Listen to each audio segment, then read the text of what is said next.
আমার এই ছোট্ট রাজকন্যা কিভাবে আমাকে কাজে সাহায্য করে জানতে হলে আপনাদের ফুল ভিডিওটা দেখতে হবে। আগের দিনের মানুষ কিন্তু একটা কথা বলতো, মাইয়া থাকলে কামে লাগে। আসলেই ঠিক। এই যে দেখেন আপনারা, এতগুলো মুজাকে কি করে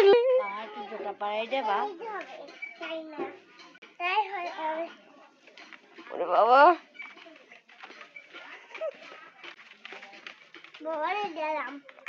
বাবারে গেলাম জাগা বাবা গেলাম মারো মাদো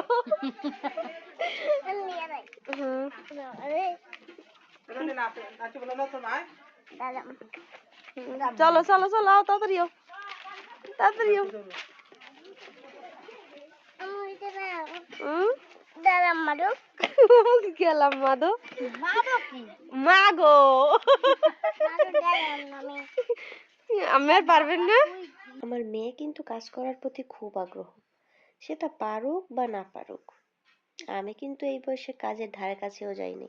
আমি ভীষণই একটা অলস মেয়ে। আপনারা এখন ভাবতেছেন বাবার বাড়ি এসেও কেন কাজ করতেছি। আসলে আমরা এসকেবিসের চক্করে পড়ছিলাম, এই কারণে প্রতিদিনের বিছানার চাদর জামা কাপড় সবই ধুইতে হইতো। যারা যারা এসকেবিসের চক্করে পড়ছেন তারাই দুঃখটা বুঝবেন। ভাইরে ভাই, জীবন তেনা তেনা হয়ে গেছে এই স্ক্যাবিসের চক্করে। চুলকাইতে চুলকাইতে জীবন অতিষ্ঠ। কিন্তু হ্যাঁ, নিয়ম মেনে যদি চিকিৎসা করা যায় তাহলে এটা থেকে মুক্তি পাওয়া যায়। আমরা প্রথমে একটু অবহেলা করছিলাম, এই কারণে আমাদের ভুগতেও হয়েছে অনেক। যাক, অবশেষে বাবার বাড়ি গিয়ে ঠিকভাবে ট্রিটমেন্ট করার পরে আমরা আল্লাহর রহমতে অনেকটাই সুস্থ হয়ে ফিরছিলাম। এই স্ক্যাবিসটা এমন একেবারে সম্পূর্ণ ক্লিয়ার হয়ে যায় না, মানে সুস্থ হয় না মানুষ, কিছুদিন পর পর আবার দেখা যায়। ইদানিং অনেক জায়গায় এই স্ক্যাবিসটা ছড়াই গেছে।